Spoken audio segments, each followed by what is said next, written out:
أما بعد أعوذ بالله من الشيطان الرجيم بسم الله الرحمن الرحيم وما كان المؤمنون لينفروا كافة فلولا نفر من كل فرقة منهم طائفة ليتفقهوا في الدين ولينذروا قومهم إذا رجعوا إليهم لعلهم يحذرون عن أنس بن مالك قال قال رسول الله صلى الله عليه وسلم أرحم أمتي بأمتي أبو بكر وأشدهم في أمر الله عمر وأصدقهم حياء عثمان وأعلمهم بالحلال والحرام معاذ بن جبل وأفرزهم زيد بن ثابت ولكل أمة أمين وأمين هذه الأمة أبو عبيدة أو كما قال عليه الصلاة والسلام. معزز علماء کرام، عزیز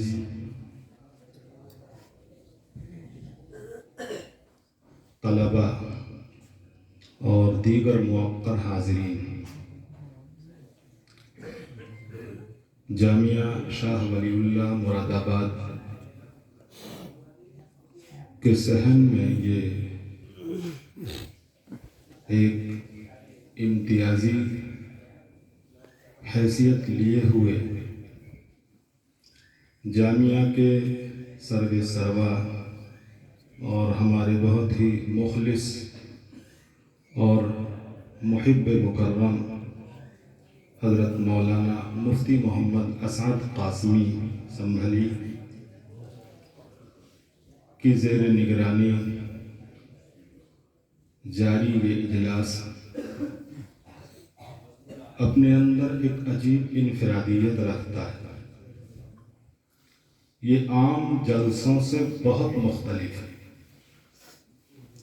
اس تفصیل میں جانے کی ضرورت نہیں ہے۔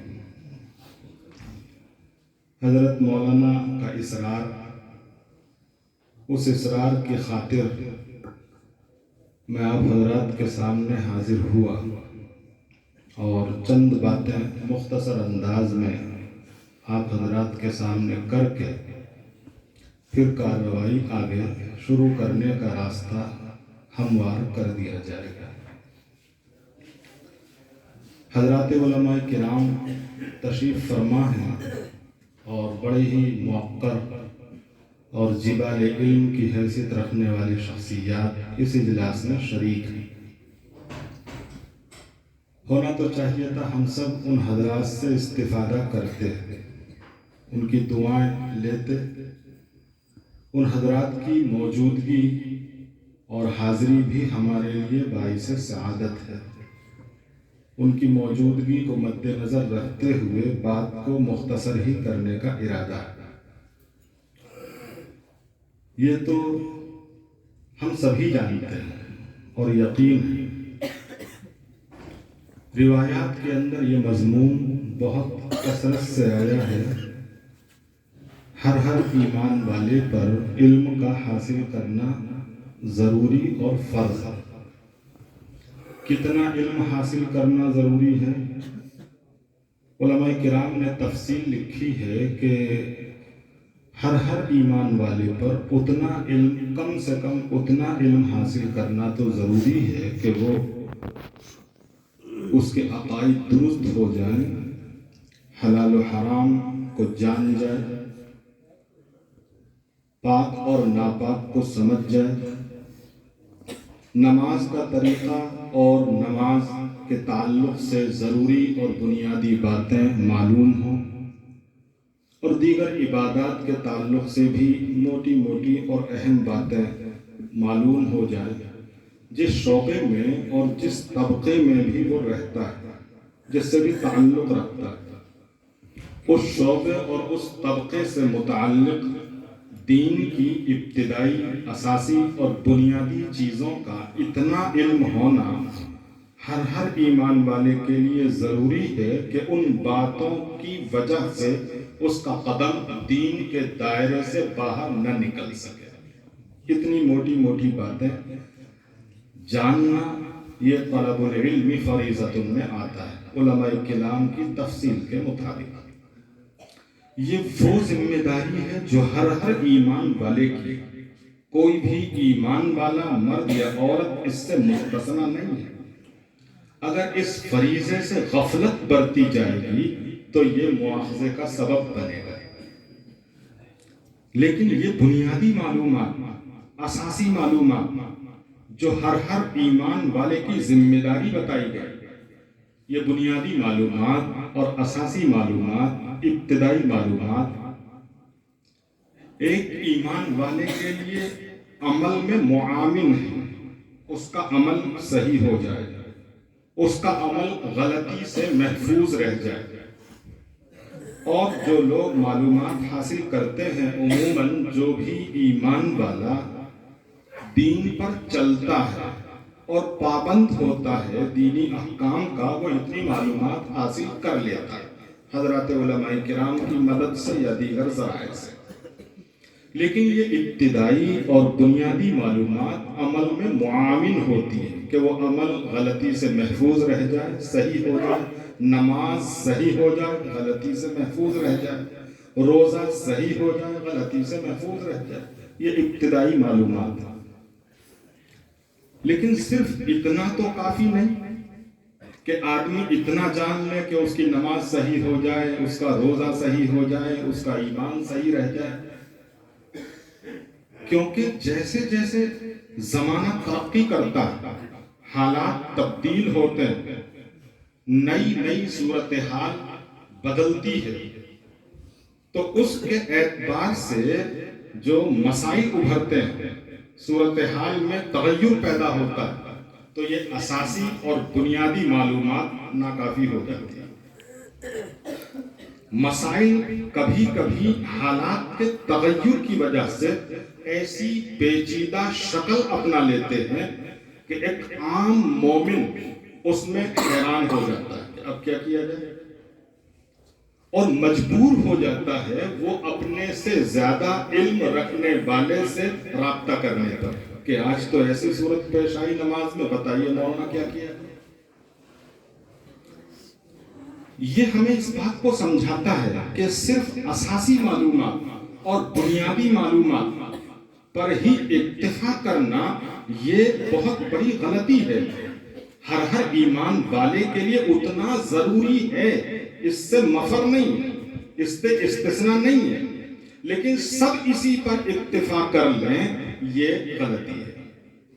بلکہ جو قرآن کریم کی آیت آئی، اس آیت کی روشنی میں سمجھیے. اساسی معلومات سے اوپر مزید علم حاصل کرنا، دین کے اندر مزید اپنی نظر کو وسیع کرنا، شرعی احکام میں، شرعی مسائل میں مزید توسع پیدا کرنا، یہ بھی ضرورت ہے. تو کیا ہر انسان اب اس میں لگے، ہر مومن اس میں مصروف ہو؟ ہر مومن قرآن کریم کی آیت کے مطابق دین کے مزید علوم کی تحصیل میں مصروف ہو. قرآن کریم کی آیت کے مطابق یہ درست نہیں. قرآن کریم میں فرمایا کہ وَمَا كَانَ الْمُؤْمِنُونَ لِيَنْفِرُوا كَافَّةً کہ سب کے سب جہاد میں نکل جائیں، یہ مناسب نہیں ہے. سب کے سب نفور کر لیں، سب کے سب خروج کر لیں اور آبادی سے نکل کر کے دین کے تحفظ میں دشمنوں سے مقابلے میں لگ جائیں، تو ملت کی دیگر ضروریات اور دیگر کام کیسے ہوں گے؟ سب ایک ہی کام میں لگ جائیں گے تو ملت کے دیگر تقاضے کیسے مکمل ہوں گے؟ ملت کا ایک ہی تقاضا صرف حفاظت، اعداء سے مقابلہ، اعداء اسلام کا دفاع، صرف ایک ہی تقاضا تو ملت کا نہیں، ملت کے اور بھی تقاضے ہیں. تو سب کے سب اگر اسی میں لگ جائیں گے تو دیگر تقاضے کون پورے کرے گا؟ اسی آیت میں آگے فرمایا گیا ایک جماعت ہونی چاہیے. اس آیت نے صاف کر دیا کہ بنیادی معلومات سے اوپر مزید علم کی تحصیل کے لیے یہ امت اور ملت کے افراد کی ایک فکر ہے کہ ان میں ایک ایسی جماعت ہو، ایک ایسا طبقہ ہو جو آگے بڑھے اور تفقہ حاصل کرے، مزید گہرائی اور گہرائی اپنے اندر پیدا کرے، دیگر علوم کے اندر بھی وہ تمسک پیدا کرے، پڑھے، حاصل کرے۔ اسی بات کو مد نظر رکھتے ہوئے حضرات علماء کرام نے اسی ضرورت کی تکمیل کے لیے انتظامات کیے، اور یہ پورے دنیا کے اندر، پورے عالم کے اندر اداروں کا پھیلا ہوا جال اسی ضرورت کی تکمیل کی ایک شکل ہے۔ ہمارے بر صغیر میں بھی مدارس کا جال پھیلا ہوا ہے، اور ہندوستان کے اندر بھی مدارس کا جال پھیلا ہوا ہے۔ آپ حضرات بھی اسی جال کی ایک کڑی میں تعلیم پا رہے ہیں۔ ہندوستان کے اندر انگریزوں کے زمانے کے بعد، بلکہ انگریزوں کے زمانے میں انقلاب 1857 کے بعد اکابر نے صورتحال کا جائزہ لے کر کے ایک نئے انداز پر پہل کی۔ پہلے جو مدارس ہوتے تھے وہ امرا اور نوابین کے عطایا کے اوپر چلتے تھے۔ امرا اور نوابین یا بادشاہ شہنشاہ ان کے اخراجات برداشت کرتے تھے، اور ان کے اخراجات کے اوپر وہ ادارے چلتے تھے۔ جب انگریزوں کا غلبہ ہوا، انہیں اقتدار حاصل ہوا، تو انہوں نے علم کے ان چشموں کو خشک کرنے کے لیے بہت آسان شکل دریافت کی کہ جس نواب صاحب کے خرچ سے ادارہ چل رہا ہے، ان نواب صاحب کا خاتمہ کر دیا، ادارہ ختم ہو گیا۔ چنانچہ دلی کے اندر ہزاروں مدارس تھے، تمام مدارس ملیامیٹ ہو گئے، اور بھی ملک کے اندر جگہ جگہ پر مدرسے تھے اور بڑے بڑے مدرسے تھے، لیکن تمام مدارس بند ہو گئے۔ کیوں؟ کیونکہ ان کو چلانے والے جو تھے وہ شخصی لوگ تھے، اکیلے لوگ تھے، وہ عام انسانوں کے چندے سے نہیں چلتے۔ حضرات علماء کرام کے پیش نظر یہ صورتحال تھی، اس لیے انہوں نے تاریخ میں ایک نئی پہل کی، اور تاریخ میں ایک ایسی نئی پہل کی کہ آپ ہسٹری اٹھائیں، تاریخ کے صفحات پلٹیں۔ علماء دیوبند کی اس پہل سے پہلے تاریخ میں اس کی نظیر نہیں ملے گی، تاریخ میں اس کی نظیر نہیں ملے گی۔ یہاں بات لمبی ہو جائے گی، ایک بات اور سنتے چلیے۔ ہمارے مدارس کا سلسلہ صفہ سے جڑا ہوا ہے۔ صفہ تاریخ انسانی کی ایسی امتیازی اور منفرد درسگاہ کہ اس کے امتیازات اپنے آپ میں ایسا انفراد رکھتے ہیں کہ تاریخ میں اس کا کہیں ثانی اور مثال نہیں ملے گا۔ قیام صفہ سے پہلے علم کا حصول یہ عام نہیں تھا۔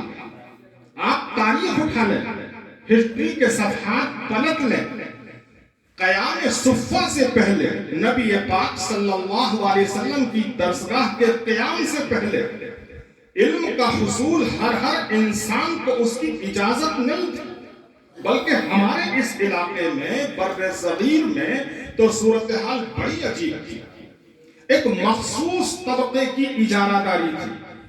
اگر اس مخصوص طبقے کے علاوہ دوسرے افراد علمی اشلوق کو زبان پر جاری کرتے، ان کی زبان کاٹ دی جاتی۔ اگر ان کے کانوں میں علم کی باتیں چلی جاتی، وہ سن لیتے، ان کے کانوں میں شیشہ ڈال دیا جاتا۔ وہ علم کی کتابوں کو چھو نہیں سکتے تھے، یعنی اس قدر علم سے دور رکھنے کی ان کو منصوبہ بند کوششیں کی گئی۔ یہ تاریخ سے پہلے کا زمانہ ہے، اور یہ صرف بر صغیر کی بات نہیں۔ آپ یورپ کو دیکھیں، یورپ کے اندر علم کا حصول صرف کلیسا کے سرحدوں اور چہار دیواری کے اندر محدود تھا۔ کلیسا کے اندر جو مصاحف رکھے رہتے تھے، انجیل کے یا دیگر چیزوں کے ان مصاحف کو، ان صفحات کو صرف کلیسا کے پادری ہی ہاتھ لگا سکتے تھے، وہی ان کو ایک جگہ سے دوسری جگہ رکھ سکتے تھے، وہی انہیں کھول سکتے تھے جنہیں آئندہ پادری بننا ہوتا تھا۔ عام انسان کو انہیں چھونے تک کی اجازت نہیں۔ آپ اندازہ لگا سکتے ہیں تاریخ کہ یہ حقائق ہیں اور یہ ڈھکے چھپے نہیں۔ آپ جب صفحات الٹیں گے تو آپ کو یہ ساری چیزیں نظر آئیں گی۔ جس یورپ کو علم کا بہت بڑا سرچشمہ کہا جاتا ہے، اس یورپ کے اندر علم کے ساتھ یہ برتاؤ روا رکھا جاتا ہے۔ یہ تاریخ میں لکھا ہوا یوں ہی زبانی جمع خرچ نہیں ہے۔ یہ جب صفحہ کا قیام ہوا اور نبی پاک صلی اللہ علیہ وسلم نے علم کے چشمے جاری کیے تو یہ تاریخ کا پہلا انقلاب اور پہلا حادثہ کہ علم کا حصول کسی مخصوص طبقے کے لیے محدود نہیں کیا گیا، ہر انسان کے لیے دروازے کھول دیے۔ کسی بھی طبقے سے تعلق رکھتا ہو، امیر ہو، غریب ہو، سردار اور رؤسا میں سے ہو، غلام ہو، آزاد ہو، مرد ہو، عورت ہو، چاہے صدیوں میں وہ غلامی کی زندگی گزارتا ہوا آ رہا ہو، چاہے اس کی جیب میں اپنے اخراجات کے لیے پائی نہ ہو، اس کے بدن پر کپڑے کی ایک ٹکڑی نہ ہو، کھانے پینے کا نظم نہ ہو، یہ تاریخ کا پہلا حادثہ۔ اس کے بعد سے علم کے دروازے دیگر لوگوں نے بھی دیکھی اس میں عموم پیدا کیا۔ آج جو ہر انسان علمی یونیورسٹیوں میں، کالجوں میں اور اداروں میں دوڑ رہا ہے اور بھاگ رہا ہے اور علم سے آراستہ ہو کر اپنے حقوق مانگ رہا ہے، انہیں احسان مند ہونا چاہیے نبی آخر الزمان صلی اللہ علیہ وسلم کا کہ انہوں نے دنیا کو ایک راستہ دیا، انہوں نے علم کے راستے سب کے لیے کھولے۔ اس سے پہلے یہ صورت نہیں تھی اور آج بھی ایسے بہت سی جگہوں پر ہے کہ آج بھی سب لوگ نہیں پڑھ سکتے، یہ الگ بات ہے۔ ایک تو یہ امتیاز اس درسگاہ صفا کا، دوسرا امتیاز یہ ہے کہ تاریخ آپ اٹھائیں گے۔ یہ تاریخ کی پہلی درسگاہ ہے کہ معلم اپنے متعلمین کے جملہ اخراجات برداشت کرتا ہے۔ معلم متعلمین کی جملہ ضروریات کا تکفل کرتا ہے، ان کے کھانے پینے کا، ان کے ازدواج کا، ان کی دیگر خاندانی ضروریات کا، ہر چیز کا خیال کرتا ہے۔ یہ بھی تاریخ کا پہلا انقلاب ہے۔ اور اللہ کا فضل ہے کہ ہمارے ادارے جو اس درسگاہ سے منسوب ہیں ان دونوں امتیازوں کو آج بھی باقی رکھے ہوئے۔ یہ بات بیچ میں آ گئی تو بات یہ چل رہی تھی کہ ابتدائی اور اساسی معلومات سے اوپر بھی مزید علم کا حصول یہ امت کی ایک ملت کی ضرورت ہے اور اس ضرورت کو سامنے رکھتے ہوئے ادارے قائم کیے گئے۔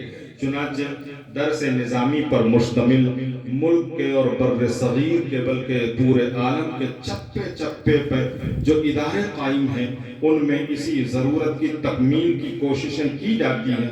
آپ حضرات بھی انہی اداروں سے ہو کر کے آئے ہیں اور علم حاصل کر کے آئے ہیں، کیونکہ ملت کی ضرورتیں مختلف ہیں۔ ملت کو مسجد میں ائمہ بھی چاہیے، منبر پر بیٹھ کر کے نصیحت کرنے والے علماء بھی درکار ہیں۔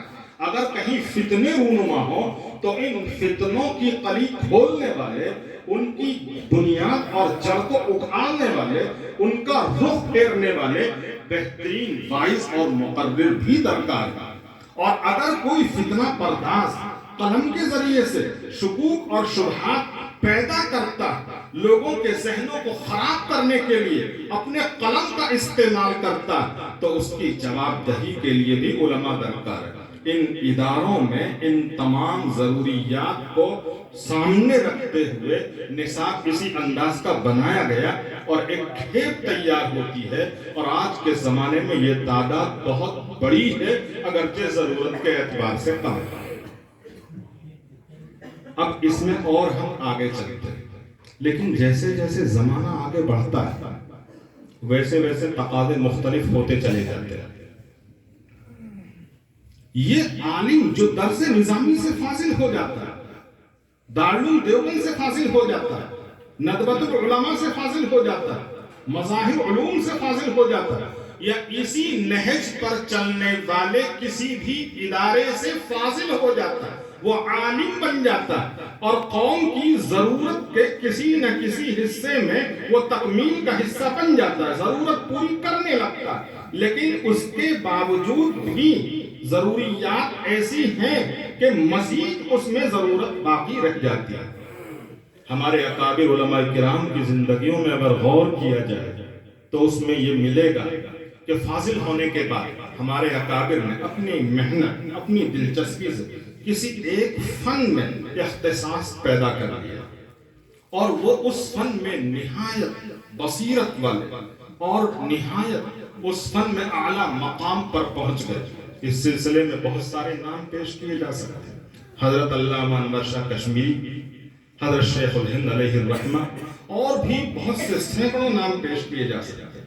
یعنی ان کا عالم ہونے کے بعد اپنی محنت، اپنا مطالعہ، اپنی دلچسپی اور اپنی لگن نے ان کو اتنا آگے بڑھایا کہ ان کا مقام نہایت بلند اور نمایاں ہو گئے، اور اتنا بلند اور نمایاں ہوا کہ اب فضلاء کی کھیپ کو بھی اپنی خدمات کے دوران اگر کہیں شکوک ہوتے ہیں، کہیں بات سمجھ میں نہیں آتی ہے، کہیں مسئلہ الجھتا ہے، کہیں ضرورت محسوس ہوتی ہے، کہیں اشکال پیش آتا ہے، کہیں باتوں میں تعارض نظر آتا ہے، کہیں کوئی گتھی الجھ جاتی ہے، تو وہ حضرات علماء کرام اپنے ان اکابر کی خدمت میں پہنچ کر کے اپنی اس مشکل کو دور کر لیتے ہیں۔ یہ سلسلہ پہلے سے رہا ہے، لیکن جیسے جیسے زمانہ آگے بڑھا، محنت و دلچسپی پر کمی وارد ہوئی، تو حضرات علماء کرام نے اس کو ایک منظم شکل دی اور پھر اختصاص و تکمیلات کے شعبے قائم کیے جانے لگے۔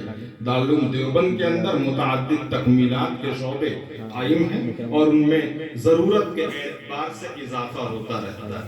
چنانچہ تکمیل افتاء کا شعبہ، تکمیل ادب کا شعبہ اور تخصص فی الحدیث، تخصص فی الادب، اسی طریقے سے بہت سارے شعبے اور دیگر اداروں کے اندر بھی، دارالعلوم ندوۃ العلماء کے اندر، مظاہر علوم کے اندر، اور بھی جو دیگر مرکزی ادارے ہیں ان کے اندر اس ضرورت کو سامنے رکھتے ہوئے تکمیلات کے، تخصصات کے شعبے قائم کیے گئے۔ ہمارے محترم حضرت مولانا مفتی محمد اسعد قاسم سنبھلی دارالعلوم دیوبند کے ہونہار فاضل، اور دارالعلوم کی آغوش میں رہتے ہوئے ہی انہوں نے عربی زبان میں مہارت پیدا کی۔ وقت کے نامور استاد رجال ساز حضرت مولانا وحید الزما کیرانوی علیہ الرحمہ سے بھی استفادے کا موقع ملا، اور بھی دیگر اکابر اساتذہ سے فیض کا موقع ملا، اور دارالعلوم دیوبند کی آغوش میں رہتے ہوئے ہی حضرت نے فتویٰ نویسی کی بھی مشق۔ تو دو تخصص کے شعبوں میں دارالعلوم دیوبند میں فاضل ہونے کے بعد حضرت نے وہاں استفادہ کیا، اور پھر اس کے بعد عملی میدان میں قدم رکھا، اور یہاں مراد آباد کی سرزمین میں پہنچ کر کے بے سر و سامانی کے عالم میں حضرت نے اس ادارے کا اجرا کیا۔ اس ادارے کا قیام ہماری آنکھوں کے سامنے ہم نے دیکھا جب یہ ادارہ قائم کیا گیا، کن حالات میں قائم کیا گیا، وہ حالات بھی ہمارے علم میں ہیں۔ یہاں سمجھنا یہ ہے کہ ایک انسان ادارے کے قیام کے لیے جتنا محنت کرتا، دن رات جاگتا، اپنے آپ کو گھلاتا، اپنے آپ کو تھکاتا، اگر اپنی دنیا کی آشائش کے لیے، اپنی دنیا کو بنانے کے لیے، اپنی زندگی کے اندر آرام اور راحت پانے کے لیے، اپنی زندگی کی خوشحالی کے لیے اس کے نصف بھی محنت کر لیتا، تو آج اس کی زندگی کی خوشحالی دیدنی ہوتی۔ یہ مبالغہ نہیں ہے، یہ مبالغہ نہیں ہے، بلکہ جو کہا جا رہا ہے حقیقت اس سے آگے ہے۔ تو اس دارالعلوم دیوبند کے فیض کا حضرت نے یہاں وہ جلوہ دکھایا اور یہ ادارہ جامعہ شاہ ولی اللہ قائم ہوا، جس میں عربی زبان و ادب اور افتاء کے 2 شعبے قائم کیے گئے، دونوں تخصص کے شعبے. ایک میں عربی زبان و ادب کی تمرین اور مشق، طلباء کو اس میں اختصاص کرایا جاتا ہے، اور دوسرے میں فتویٰ نویسی کی مشق، فقہ و افتاء کا اختصاص کرایا جاتا ہے. یہاں پر ہمارے بعض احباب ایسے بھی موجود ہیں جن کا پس منظر اور جن کی زندگی کا حصہ مدارس سے وابستہ ہو کر کے نہیں گزرا، ان کی تعلیمی زندگی مدارس کے علاوہ سے، یا مدارس میں ان کی تعلیمی زندگی بہت کمتر ہے. البتہ مدارس سے وہ مانوس ہیں اور مدارس کا تعاون بھی کرتے ہیں، خدمات بھی کرتے ہیں، اپنے آپ کو وابستہ بھی رکھتے ہیں. ایسے حضرات یا ان کے علاوہ بہت سے ایسے لوگ ہیں، ان کے ذہنوں میں سوال کھڑا ہوتا ہے کہ اس شعبے کی کیا ضرورت ہے، اس شعبے کا کیا فائدہ ہے، عربی زبان و ادب کے اختصاص کی ضرورت کیا ہے، فقہ و افتاء کے اختصاص کی ضرورت کیا ہے. طالب علم نے اول سے لے کے دورے تک جو پڑھا، اس میں عربی زبان کی تمرین بھی ہے، عربی زبان کے قواعد بھی ہیں، عربی زبان کی دیگر معلومات بھی ہیں، بلاغت اور معانی بھی اس کے اندر ہیں. عربی زبان کے لیے، اس کی پختگی کے لیے، اس کی اصلاح کے لیے، اس کی درستگی کے لیے، اس کے استحکام کے لیے جتنے قواعد و اصول اور ضوابط کی ضرورت ہے، وہ تو سب درس نظامی کا حصہ، وہ تو طالب علم پڑھ کر کے آ چکا، اب مزید اس کو کیا پڑھانا.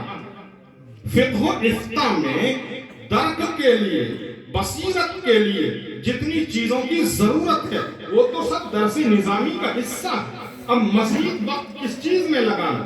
میرے محترم بھائی، یہ سوال ناسمجھی پر مبنی ہے.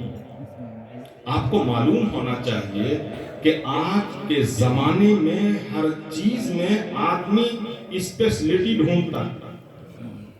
پہلے زمانے میں عام ڈاکٹر ہوتے تھے، جنرل فزیشین، اور وہی تمام چیزوں کا علاج کرتے تھے. کسی کے کان کی پریشانی ہو، وہی ڈاکٹر اس کی بھی دوائی دیتے تھے. دانت کی پریشانی ہو، اس کا علاج بھی وہی کرتے تھے. آنکھ کی پریشانی ہو، اس کا علاج بھی وہی کرتے تھے. لیکن آپ کے اس عظیم مہانگر کہلانے والے شہر میں آج ہر چیز کا اسپیشلسٹ ڈاکٹر موجود ہے.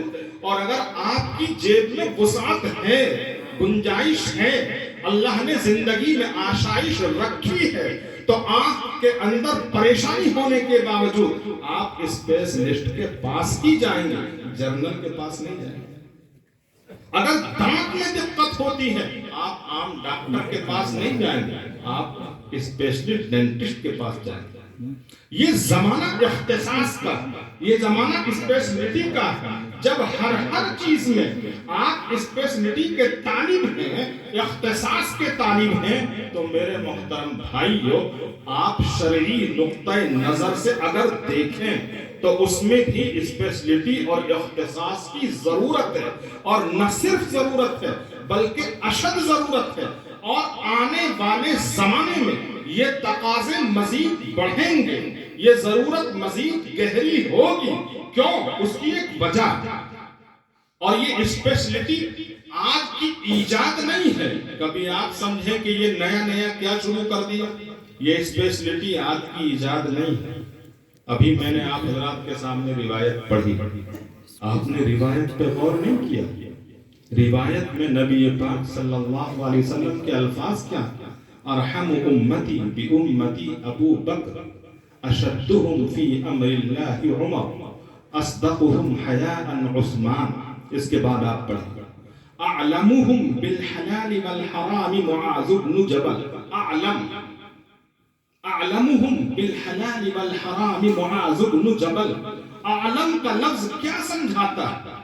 عالم کے لفظ سے کیا سمجھ میں آتا ہے؟ حضرات صحابہ کرام کے اندر حلال و حرام کا اسپیشلسٹ، حلال و حرام کا سب سے زیادہ علم رکھنے والا، حلال و حرام کے مابین سب سے زیادہ نظر رکھنے والا صحابی رسول حضرت معاذ بن جبل نبی پاک صلی اللہ علیہ وسلم کے الفاظ، افرزهم زید بن ثابت، فرائض کے مسائل پر گہری نظر رکھنے والے حضرت زید بن ثابت، اقرأهم ابی بن کعب، تجوید و قرات کے اصول و ضوابط، تجوید و قرات کی معلومات میں سب سے زیادہ نظر رکھنے والے کون؟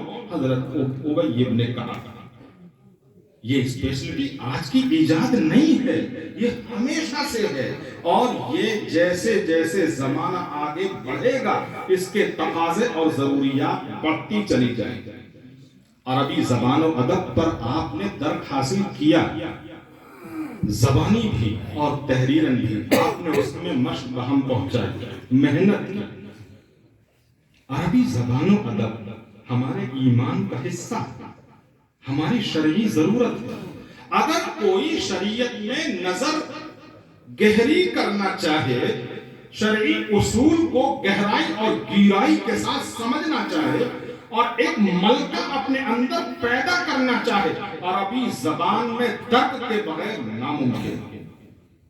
کوئی بڑے سے بڑا فقیہ بننا چاہے، مفسر بننا چاہے، محدث بننا چاہے اور فتنوں کا مقابلہ کرنے کے لیے، دین کی حفاظت کے لیے مبلغ اور مقرر بننا چاہے، دین کی آواز کو وسیع کرنے کے لیے اور اپنے ملک کی سرحدوں سے نکل کر کے عالمی پیمانے پر، دنیا کے تختے پر علم کی تعلیمات کو پھیلانے کی خواہش اپنے دل میں، سینے میں رکھتا ہو، عربی زبان سیکھنا اس کے لیے ناگزیر ہے۔ عربی زبان اس وقت دنیا کی ان چند زبانوں میں جو نیشنل زبان کہلاتی، انٹرنیشنل، یعنی ایسی زبان جو دنیا کے بیشتر خطے پر بولی جاتی ہیں، لکھی جاتی ہیں، پڑھی جاتی ہیں، ان میں معاملات ہوتے ہیں، ان میں مراسلت ہوتی ہے، ان میں مواصلات ہوتی ہیں،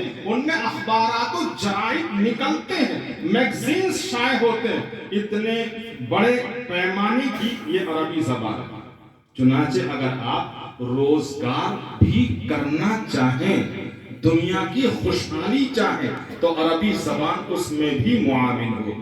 عربی زبان ایسی زبان جو دین کی پختگی میں بھی معاون اور دنیا کو سنبھالنے میں بھی معاون ہے۔ ایک ایمان والا تو عربی زبان سے اپنے آپ کو دور کر ہی نہیں سکتا، جائے کہ ایک عالم دین اپنے آپ کو عربی زبان سے دور کر لے، ناممکنات میں سے۔ اب فقہ کے اختصاص کی بات، فقہ کا اختصاص جو آپ حضرات نے کیا، یہ بھی وقت کی بڑی اہم ضرورت ہے، کیونکہ جو زمانہ آ رہا ہے وہ زمانہ بڑے چیلنجز پر مبنی ہے۔ جیسا کہ ابھی ہمارے محترم حضرت مفتی ذکاوت حسین صاحب شیخ الحدیث جامعہ امینیہ نے بیان کیا، اشارے کیے ہوئے، وقت مختصر اس طرف نہیں جانا، لیکن بات یہ کہ بڑے عظیم چیلنجز آپ کے سامنے۔ کیسے چیلنجز ہیں آپ کے سامنے؟ آپ کے سامنے جو مشکلات ہیں وہ اپنوں کی ناسمجھی کی وجہ سے بھی ہوں گے، اپنے ایمان والوں کی ناسمجھی، ان کی غفلت، ان کی دین سے بیزاری، دینی معاملات سے ان کی بیزاری، یہ بھی آپ کے سامنے مشکل کھڑی کرے گی۔ اور آپ کے بہت سے بھائی جو علم میں ناپختہ ہوں گے، کمزور ہوں گے، نظر ان کی کوتا ہو، وہ بھی آپ کے سامنے مسائل کھڑے کریں گے۔ تو اپنوں کے کھڑے کیے ہوئے مسائل، اپنوں کی کھڑی کی ہوئی مشکلات، ان کے کھڑے کیے ہوئے سوالات، ان سے بھی آپ کو جوجھنا ہے، ان سے بھی آپ کو نمٹنا ہے۔ اور دیگر جو اعدائے اسلام ہیں، جن کا مشغلہ ہی یہ ہے، جن کا مشن ہی یہ ہے، چاہے وہ عیسائی ہوں، چاہے وہ غیر مسلم ہوں، اور چاہے وہ یہودی ہوں، اور چاہے وہ کوئی اور ہوں، چاہے وہ مسلم کہلانے والے فرق میں سے ہوں، اور چاہے وہ کھلے ہوئے کفار میں سے ہوں، آپ کو ہر جانب سے کیے جانے والے حملوں، ہر جانب سے کیے جانے والے اشکالات، ہر جانب سے کیے جانے والے شکوک و شبہات سے نمٹنا ہے۔ اور ان سے نمٹنے کے لیے صرف اتنا کافی نہیں ہے، بلکہ مزید مہارت، مزید گہرائی مزید گہرائی اور مزید درک حاصل کرنے کی ضرورت ہے۔ ایسا مزاج بنانے کی ضرورت ہے جو شریعت کو سمجھنا جس میں آسان ہو جائے، ایسا ملکہ جس کو تفقہ کہا جا سکے، حالات سے موافقت کرتے ہوئے آپ مسئلے کو حالات کے مطابق کرنا، اس سے انطباق کرنا، جزئیے کو اٹھا کر کے حالات سے اس کی مطابقت، حالات سے اس کا انطباق کرنا آسان ہو جائے اور جزئیے کو کھینچنا نہ پڑے۔ کسی مسئلے کے لیے دلیل تلاشتے وقت آپ کو مزید اس میں کھینچا تانی نہ کرنی پڑے، یہ ملکہ پیدا ہو جائے، اس کا نام تفقہ ہے۔ بات کو سمجھانے کے لیے کہ عام آدمی کے بھی بات سمجھ میں آ جائے، فقہ و افتاء کے اختصاص کی ضرورت واضح ہو جائے، ایک قصہ میں سناتا ہوں۔ حضرت تھانوی علیہ الرحمہ حکیم الامہ، جو ہمارے طبقے کے اندر بڑا عظیم مقام رکھتے ہیں اور ایک اعتماد سواد اعظم کی جانب سے حضرت کو ایسا حاصل ہے کہ جہاں بھی حضرت کا نام آ جاتا ہے بس اعتماد ہو جاتا ہے۔ اللہ نے ایسی بصیرت اور ایسا درک عطا فرمایا۔ کسی نے اشکال کر دیا کہ حضرت یہ فقہ و اجتہاد کی کیا ضرورت ہے؟ سب کچھ تو کتابوں میں موجود ہے، قرآن میں موجود ہے، سنت میں موجود ہے، کیا آپ یہ سب کرتے رہتے ہیں؟ اشکال کرنے والے عدم تقلید کے قائل تھے۔ تو حضرت نے کہا کہ بھائی اصل میں ایسا ہے، میں ایک بات آپ کے سامنے کرتا ہوں، ایک صورتحال آپ کے سامنے رکھتا ہوں، ہو سکتا ہے آپ کے پاس سمجھ میں آ جائے کہ یہ بتائیے کہ دو آدمی ہیں، وہ سفر کر رہے ہیں، دونوں کے دونوں سفر پر ہیں، اور اتفاق ایسا ہے کہ دونوں کے دونوں آدمی جملہ اوصاف میں برابر ہیں، دونوں کے دونوں اپنی وجاہت میں، اپنی شرافت میں، اپنے علم میں، اپنی عمر میں، مہارت میں برابر ہیں۔ یعنی امامت میں ترجیح کے لیے جتنے اوصاف درکار ہیں اس میں دونوں برابر ہیں۔ کوئی بھی ایک ایسا پہلو نہیں ہے کہ کسی ایک کو امامت میں ترجیح دینے کے لیے اس پہلو کو بنیاد بنایا جا سکے۔ جملہ اوصاف میں برابر ہے۔ سفر جاری ہے، اب دونوں سفر میں سو گئے، تھکنے کی وجہ سے آرام کے لیے آدمی سو جاتا ہے۔ اب سو کر کے جب دونوں بیدار ہوئے تو صورتحال یہ ہوئی کہ ان میں سے ایک جنبی ہو گیا، نیند جنابت کی صورت پیدا ہو گئی، ایک جنبی ہو گیا، غسل واجب ہو گیا۔ کوئی مسئلہ نہیں، دونوں مسئلہ جانتے تھے، اور جگہ ایسی ہے کہ وہاں پانی نہیں ہے، دور دور تک پانی نہیں ہے، پانی کا ملنا اس کی امید نہیں ہے، لہذا دونوں نے تیمم کر لیا۔ جنہیں وضو کی حاجت تھی انہوں نے بھی تیمم کر لیا، اور جنہیں غسل کی حاجت تھی انہوں نے غسل کا تیمم کر لیا کہ اب آپ یہ بتائیے دونوں میں امامت کا مستحق ہو۔ حضرت نے سوال لگا دیا کہ دونوں نے تیمم کر لیا، اب آپ بتائیے دونوں میں امامت کا مستحق کون ہے، کس کو ترجیح دی جائے؟ فوراً وہ صاحب بولے جس نے وضو کا تیمم کیا اس کو امامت کرنی چاہیے، چونکہ وجہ یہ ہے کہ اس کو حدث اصغر لاحق ہوا، اس کی ناپاکی کم درجے کی ہے، تیمم سے حاصل ہونے والی طہارت برابر ہے، کیونکہ وضو کا تیمم اور غسل کا تیمم جو اس سے طہارت حاصل ہوئی، طہارت برابر درجے کی ہے، لہذا طہارت تو برابر ہے، اور حدث میں کمی اور زیادتی ہے، تو جس کو وضو کرنا پڑا، وضو کا تیمم کرنا پڑا، گویا ان کی طہارت بڑھی ہوئی ہے، چونکہ حدث اصغر ہوا، اس لیے ان کو امامت کرنی چاہیے۔ حضرت نے فرمایا لیکن فقہا اس کے خلاف کہتے ہیں، اور اس کے خلاف کہنے کی وجہ بھی بتاتے ہیں کہ یہ بتائیے کہ وضو اور تیمم میں اصل کون ہے، کہ وضو اصل ہے اور غسل اصل ہے، اور تیمم دونوں کا خلیفہ، اور اصل کا خلیفہ وہ اصل کے ہی حیثیت اور درجے کا ہوتا ہے، وضو کا خلیفہ وضو کے درجے کا، غسل کا خلیفہ غسل کے درجے کا۔ اب بتائیے اعلیٰ کون؟ وضو کا خلیفہ وضو کے درجے کا، چونکہ وہ وضو کا خلیفہ، اور غسل کا خلیفہ غسل کے درجے کا، تو اب بتائیے طہارت کس کو زیادہ حاصل ہو؟ تو فقہا اس کے خلاف کہتے ہیں۔ تو یہ قصہ حضرت نے ان صاحب کو سنایا اور انہیں معترف کر لیا کہ دیکھیے فقہ و اجتہاد کی ضرورت ہے یا نہیں۔ یہ ایک قصہ نہیں ہے بلکہ یہ ہمارے سمجھنے کے لیے ایک نئے راستے کو کھولتا، ضرورت کو سمجھاتا۔ میرے محترم بھائی، بات لمبی ہوتی جا رہی ہے۔ یہ فقہ و اجتہاد ایک امت کی ایسی ضرورت ہے جو بڑھتی جائے گی اور اس کے تقاضے بڑھتے چلے جائیں گے۔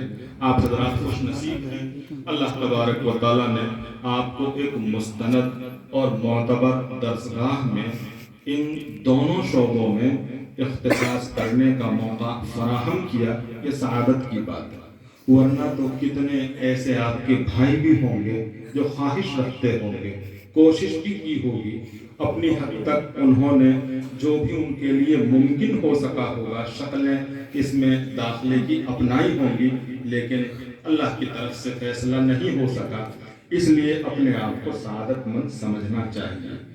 اب یہ وقت ہے، آپ کے سروں پر ایک ذمہ داری آ گئی ہے، بات مکمل کرتے ہوئے عام بات سے ہٹ کر آپ حضرات سے دو بات کرنی ہے۔ حضرت مفتی ذکاوت حسین صاحب اچھی بات آپ سے کر کے گئے، میں اس سے مختلف ایک دو باتیں آپ سے کرتا ہوں۔ آپ نے عربی میں اختصاص کر لیا، بعض احباب نے فتاوی میں مفتی بن گئے، فقہ میں اختصاص کر لیا۔